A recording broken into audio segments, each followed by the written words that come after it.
190 million pound کا case ہے. دیکھیے اس کے حوالے سے میں نے کوئی 3 روز پہلے اپنے ہی ولاگ کے اندر بتایا تھا کہ مجھے کچھ چیزیں دیکھ کر اندازہ ہوا کہ یہ فیصلہ 26 کو نہیں آتا، 23 دسمبر کو نہیں آئے گا. وہ آج بات کلیئر ہوئی کہ وہ فیصلہ نہیں آ رہا. وہ اس لیے کیونکہ کچھ چیزیں ایسی ہیں جو کہ فائلز کے اندر موجود ہیں اور بڑی ایک ہیوی قسم کی فائل ہے 190 ملین پاؤنڈ کے کیس کے حوالے سے.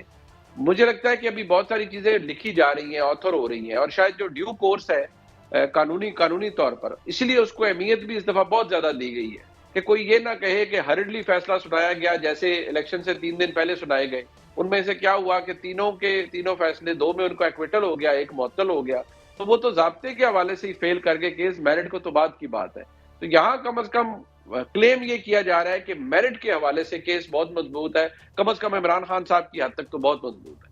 لیکن یہ کیا یہ تصور درست ہے یا غلط ہے کہ جناب کسی سطح پہ، کیونکہ اب انوالو ہمیں کچھ ایسے لوگ بھی اس گفتگو میں لگتے ہیں، ملاقات ہمیں جو ہے وہ گنڈا پور صاحب کی بھی نظر آتی ہے محسن نقوی صاحب کے ساتھ، تو کیا اس کے پیچھے کچھ ہیں کباب کے کچھ نظر آتے ہیں، کچھ والا معاملہ بھی ہے کہ پیچھے کچھ رابطے بھی ہیں؟